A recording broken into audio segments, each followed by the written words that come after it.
Let's join Heather and transition specialist Lindsay Pollock Shelton from our community partner, Future Social Learning and Transition Planning, as they talk about this week's high leverage practice. Welcome to Little Bits of TLC, the podcast where we explore the dynamic world of education. Join our host, Heather Volchko, as this season we focus on high leverage practices, HLPs. Each episode will examine a different HLP, essential strategies designed to enhance teaching and improve outcomes across various educational settings. These practices focus on collaboration, assessment, social, emotional, behavioral support, and instruction, benefiting all K-12 students. I hope you're ready to be both challenged and inspired, because this season is all about mastering the HLPs. This is Little Bits of TLC. Looking for something that actually fits your life?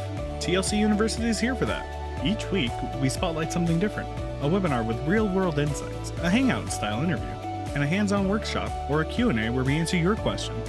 It's flexible, it's self-paced, and most come with CEUs. So whether you're looking to grow, reflect, or just listen in, there's something here for you. And it's all in one place. university.thresholdlearning.org. That's where you'll find show notes, professional blogs, a full catalog of ACE-accredited courses, and downloadable resources. It all just keeps growing. So whether you're walking the dog, commuting, or taking a breather between the daily grind, TLC University meets you where you are. Head to university.thresholdlearning.org and check out what's new this week. See you then. Teach social behaviors. Teachers should explicitly teach appropriate interpersonal skills, including communication and self-management, aligning lessons with classroom and school-wide expectations for student behavior. Prior to teaching, teachers should determine the nature of the social skill challenge. If students do not know how to perform a targeted social skill, direct social skill instruction should be provided until mastery is achieved. If students display performance problems, the appropriate social skill should initially be taught. Then emphasis should shift to prompting the student to use the skill and ensuring the appropriate behavior accesses the same or a similar outcome, for example, is reinforcing to the student as the problem behavior. This week, we're talking about high leverage practice number 9, teaching social behaviors. And Lindsay, I know for you in your practice, this looks a ton of different ways depending on the age of students that you're working with, the family dynamics that you're working with, and kind of what those, bigger life outcomes are anticipated to be. So for you, what does this practice look like?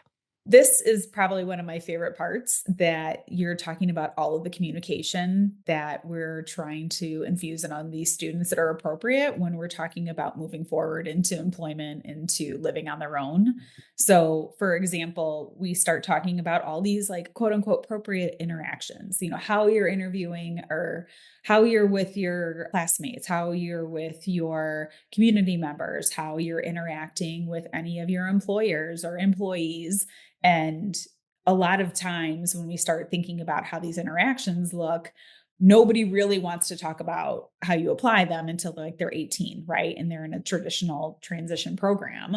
But all of this stuff, whether it's going to be explicitly taught in like a one-on-one session or in a small group setting or in a classroom setting or out in the community, this high leverage practice is so important because it has the ease to infuse in every single one of those settings. I appreciate how that you're saying, like, it just fits in. Like, it just is part of what we do. Because this is actually one of the practices that I hear most frequently. A lot of our classroom practitioners are saying, I'm not trained in that. I don't know how to teach that, right? Like, I can get them to perform academically, even like functional academics or maybe some workplace skills, like those types of things.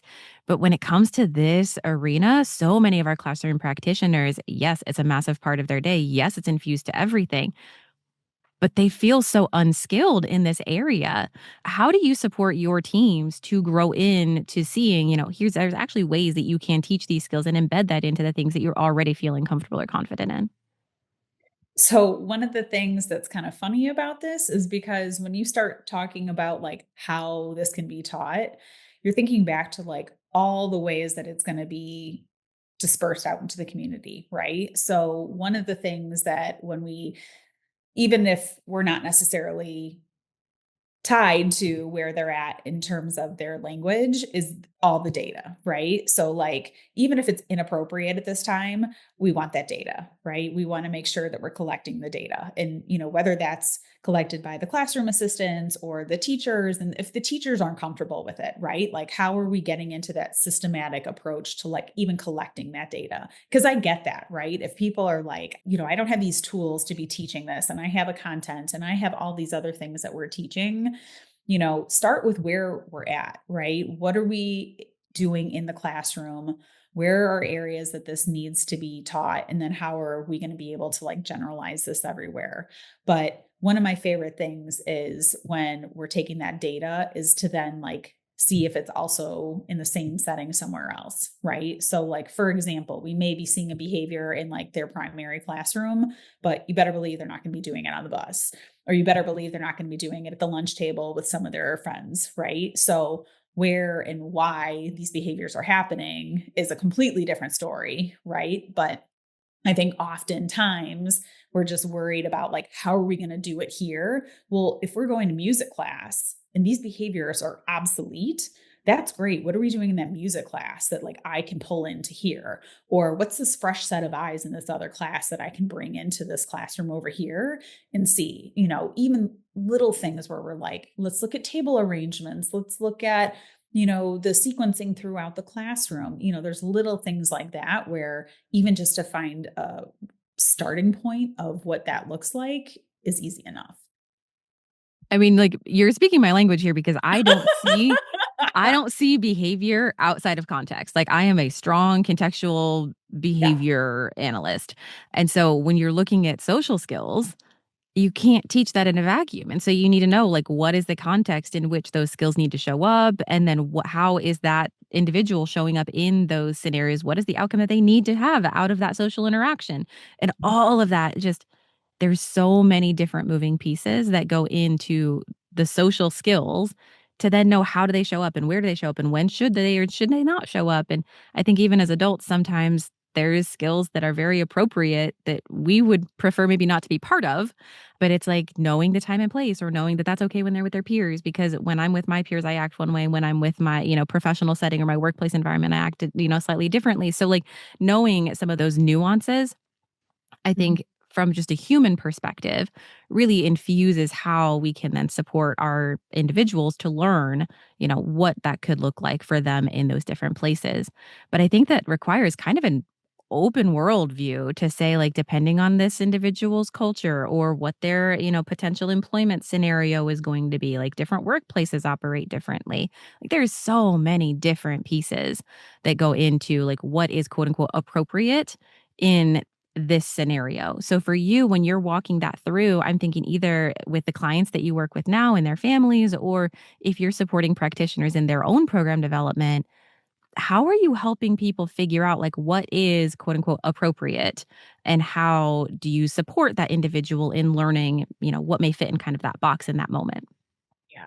So I'm definitely not a fan of like sequential release of independence to out into the world vocational settings. Like that is bananas to me. So like when people are like, "Oh, they have to meet X, Y, and Z before they can get out of a classroom job to get out and do a school job and X, Y, Z." I'm like, these kids aren't going to go anywhere ever. Like, it's like having a carrot and not even understanding what a carrot tastes like, right? So it's like we have to move them along for age appropriateness, exposure out into the community, and practicing these social skills, right?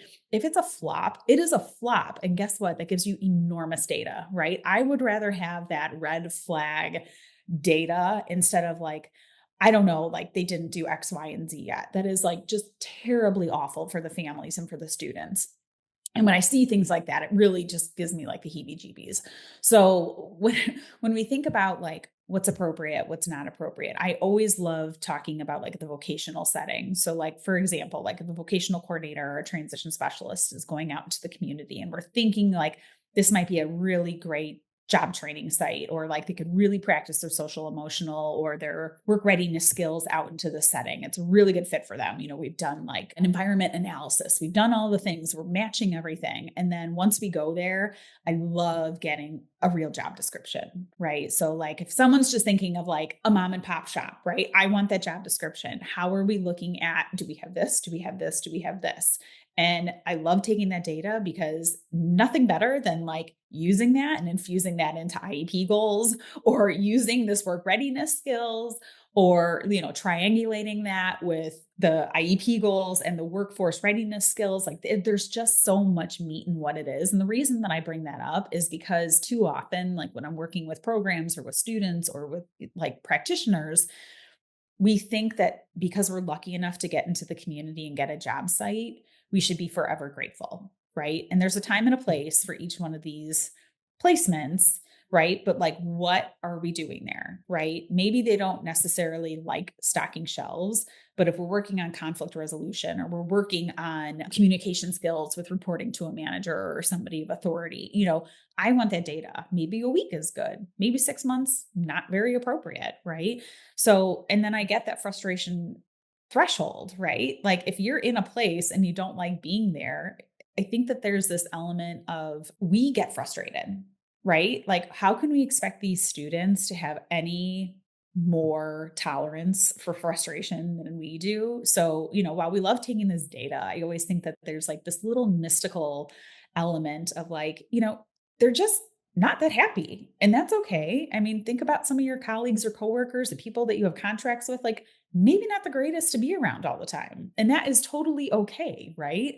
So I just like giving that example because when we start thinking about like what's appropriate on this setting or what's appropriate about this, okay, fine, you're getting frustrated, but like, are we handling it appropriately? Like, how are we going to data track this and how are we going to share this with the team to then make a placement decision or a vocational site training decision on what that is? Because I think sometimes when we lose sight of what the intention of that placement or skill development is, we lose complete interest in growth and development of the student. It's really fun to hear you talking about some of these examples because I think in some settings it feels a little taboo.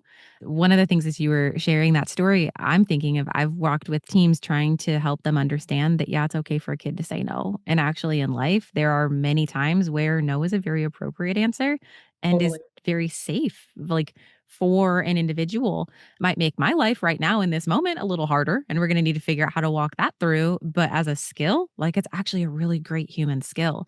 How do you walk that with your families, with practitioners to know that, like, what we're doing with our students right now is in that bigger picture? It's not just, to make my life easier or to make this one workplace scenario possible right now. It's no, this is a human, a holistic human that is learning these skills, for a lifetime. So, what I always recommend to practitioners and to students is every day they're filling out some type of like self evaluation, right? Like at the end of the day, like you can kind of like get home, make your dinner, watch a little like show. And then you're like, oh man, like today, like really beat me down. Or, like I really think I should focus on this tomorrow. Or maybe like that email was a little quick, or, you have a little bit of a reflection. And I feel like, especially for students that are in job training sites, there's very little time for reflection, right? And so I usually like to implement some self reflection for the student, whether it's on the bus ride home or on their transportation. It could be as easy as like a Google form. They're clicking something and we have like real time data of like, how did I feel today? What was one thing that I can focus on? What was, little things like that where you're getting this daily feedback where maybe after a week of waiting isn't very helpful because they're going to forget the levels of frustration during the week or some things that they've had.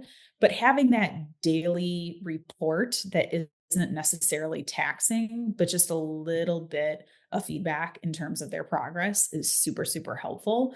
And then you can use that for moving forward. And I feel like a lot of adults want to sit around a table and make a decision for, a young adult in their future. But if a family is really encouraging them to do one job in particular, and everything about these sensory needs and these preferences and these levels of frustration tolerance are telling me otherwise, you know, we need to consider it. Right. And I know that's what drives it. However, there's a lot of adults around the table and we like to make decisions.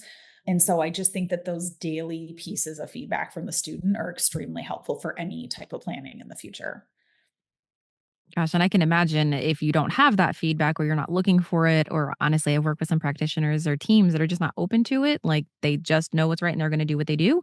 There's got to be times where people think they're teaching social skills, that they're, engaging in, social development in, kind of any age range. And I'm looking at it being like, I feel like we're missing the mark here. Do you have any of those examples where it's maybe people think that they're implementing this high leverage practice, but it's not exactly what it's really defined to be? I think the funniest place to see school practitioners is in the community teaching skills that are not applicable.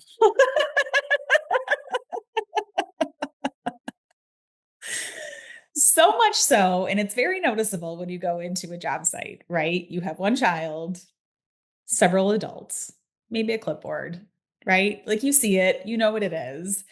And there's more talking on behalf of the adults than the students, right? And certainly there are times for health or safety or, that there needs to be an intervention and there needs to be something. But when all you hear is adults narrating what's happening around them instead of taking a step back, watching the interaction, take the data, and then intervene or review at a later time is not the point, right? I can completely appreciate like in time learning. Another big thing that I like when I see teams, and it's a little tricky with the confidentiality and stuff, is like the video modeling, right? In the video, like, this is a great example. You were awful to your colleague. Let's look at the ways that we were being awful. This is certainly a way for you to get fired. And I know I'm very blunt when I talk about this, but that's the language that we're getting for employers. That's the language that we're getting from managers.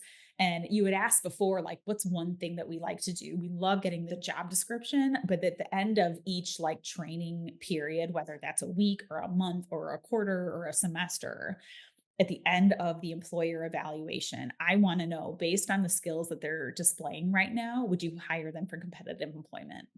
And I think that question has really changed the honest feedback that we get from employers and managers, because the feedback that, quote unquote, feedback that we get from job coaches is often flowery, right? Based on how they did a year ago, maybe they're doing a little bit better. But if I'm asking the manager or the employer, are they displaying these skills and would you hire them? And there's a dollar impact, they're saying no. And it's certainly not for the point of the disability. That is not the reason we're doing it, to like stronghold these businesses to hire students where we're in this agreement that they're not necessarily paying for. However, it gives us more concrete feedback in terms of like, then tell me your honest opinion. Where can we be working on these skills? What skill deficit should we be working on? Because if the whole goal is competitive employment in the future, not being honest with us is not very helpful. And if you would not hire them, then we need to move on somewhere else, because we're not going to give you free labor, because a lot of this is really bordering unlawful at this point. So we've had plenty of positions in the past where we had gone outside of Department of Labor regulations and, out of the courtesy of whether it's the family or whether it's on behalf of the business itself. And if you're not going to hire them, then please give me credible feedback so we can work on that moving forward. And then we're moving on. So a lot of those honest, brutal conversations give you so much clear feedback. So then you can plan moving forward as well. Yes. I think if anything, this conversation is making it abundantly clear that social behaviors is much more than, part of our calendar time in the morning or embedded at our lunch and recess windows of the school day. And outside of that, it's just more of your compliance metrics and task related, performance, that it really is like, it's what undermines employment. And so if that's going to be that gateway to having an adulthood that is, has some aspect of like financial stability that I can then bring in like some way through myself, well, Yeah. then it's those skills that are going to be that make or break. So I really appreciate how you're asking, like, to the employers, okay, they may have the skills, but do they have all the skills? And Yeah. so often it's these social behaviors that undermine when we know that they can do the task, but they aren't able to fit into that, social environment. Gosh, yeah, so many opportunities are just pulled out right from underneath them.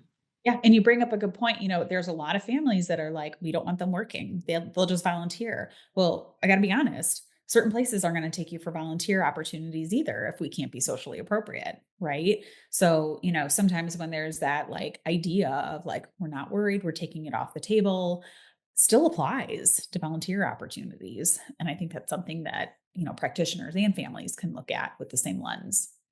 Absolutely. Well, thank you so much for sharing your expertise on teaching social behaviors. I know that that is something that is true to your heart and really just how you see the outcomes of the individuals that you get to support. So thanks for sharing that with us today. Thank you. Working with students who need long-term individualized support? Project Base is a 4-strand project designed for educators in self-contained classrooms serving students with low-incident needs. You'll get step-by-step guidance on building a program that focuses on communication, daily routines, and real-world skill building.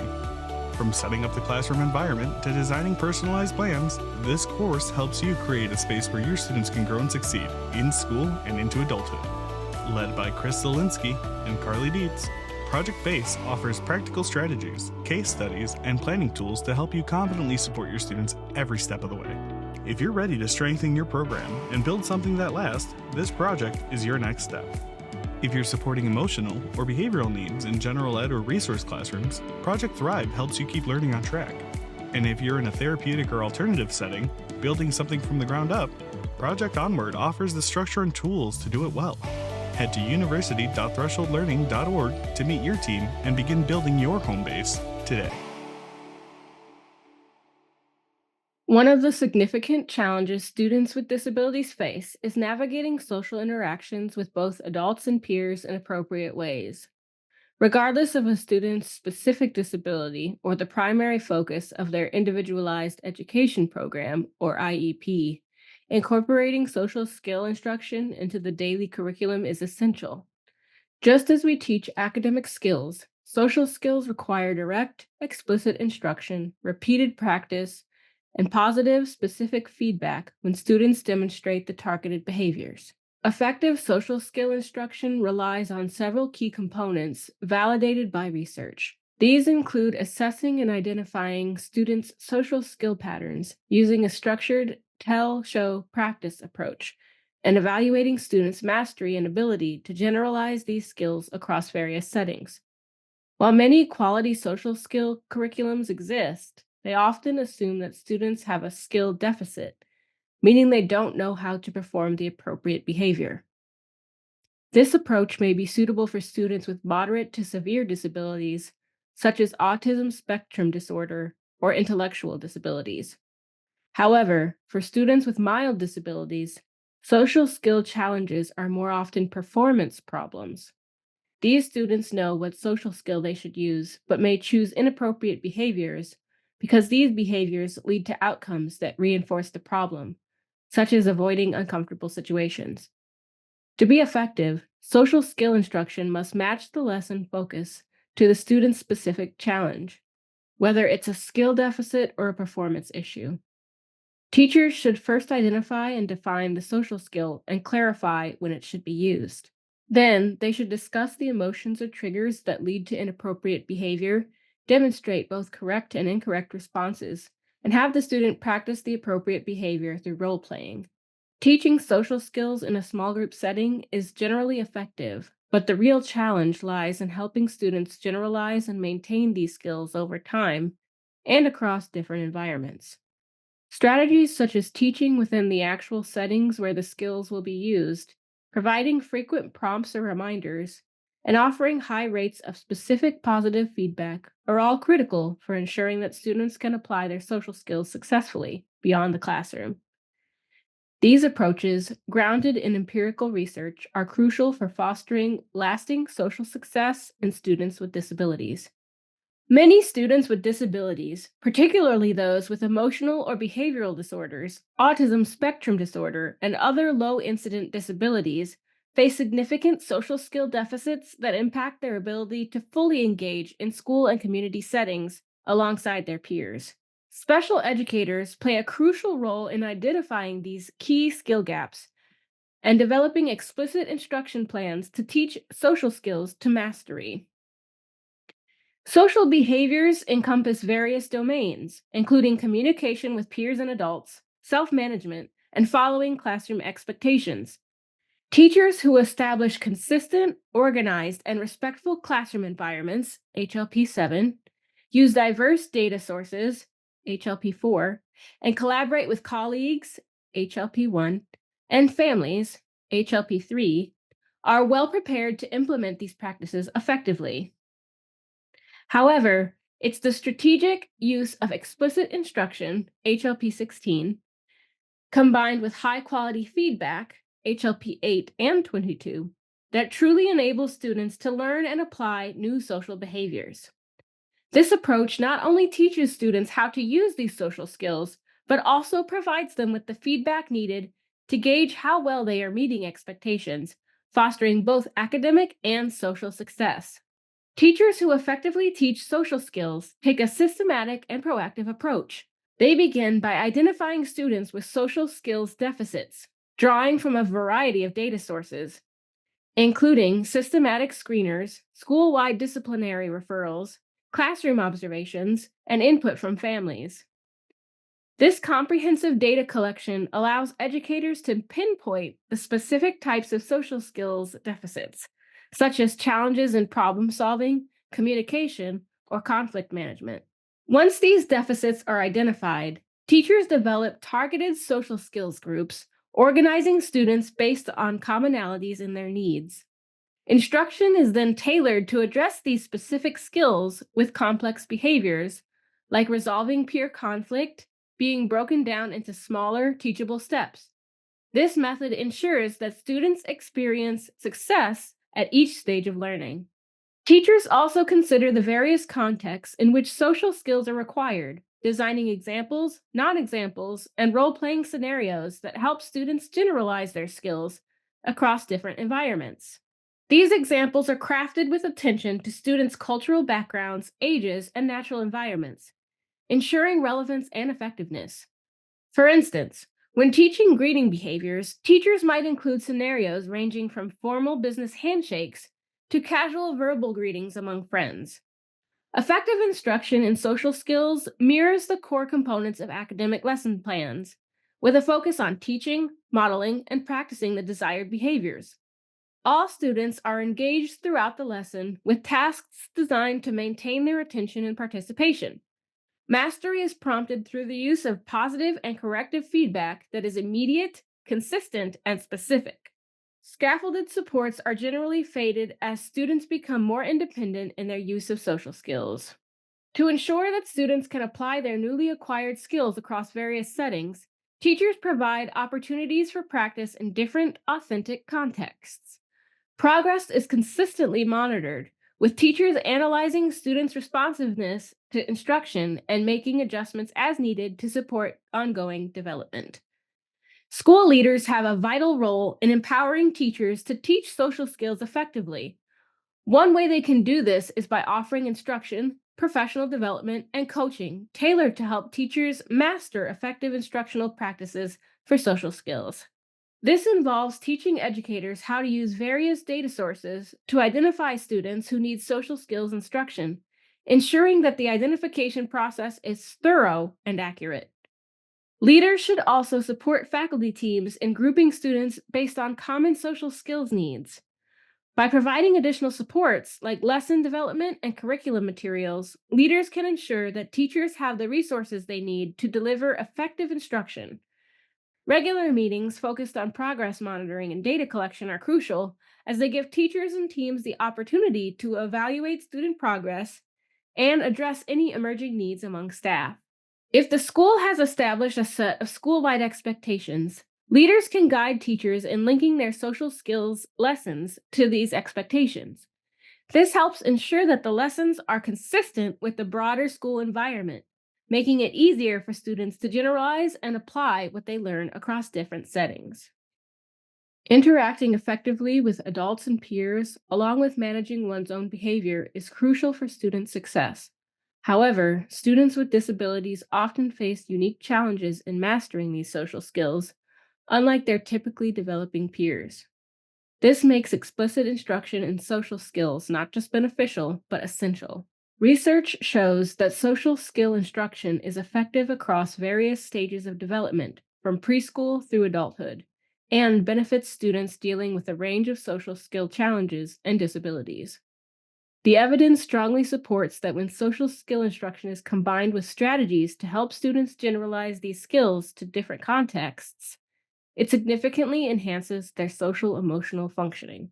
We hope you enjoyed this week's episode. Join us next week when Heather sits down with our school psychologist and board certified behavior analyst, Chris Zielinski, to talk about our next high leverage practice. Hey, before you jump back into your busy life, consider dropping a like and follow at Threshold Learning TLC on LinkedIn, Facebook, and Instagram. And if you like our show, share the podcast with your colleagues. A personal recommendation is by far the best way to promote the podcast. Let them know that they can listen on Apple Podcasts, Spotify, or anywhere else that they catch their podcast. Just be sure to leave a rating and review on your favorite platform. You can email us at info@thresholdlearning.org. We always enjoy connecting with fellow educators and champions for educational justice. You can find everything you're looking for at thresholdlearning.org. See you there. Attention educators pursuing behavior analysis certification and universities preparing them for success. Supervision with TLC offers 100% remote fieldwork supervision designed specifically for school-based professionals. Educators can earn their hours right in their schools without leaving their classroom, all while being supported by experienced BCBAs who understand the realities of education. With month-to-month scheduling, affordable rates, and both live video and asynchronous chat, our fieldwork supervision model is designed to fit into your life, not the other way around. We also invite universities to enhance their graduate programs in partnership with our team of practicing school-based BCBAs. Our fieldwork supervision model keeps students on track for certification by helping them connect their practice to all exam domains so that they can confidently pass the exam. Explore more at university.thresholdlearning.org/supervision or email supervision@thresholdlearning.org to connect. Supervision with TLC, where educators grow into behavior analysts.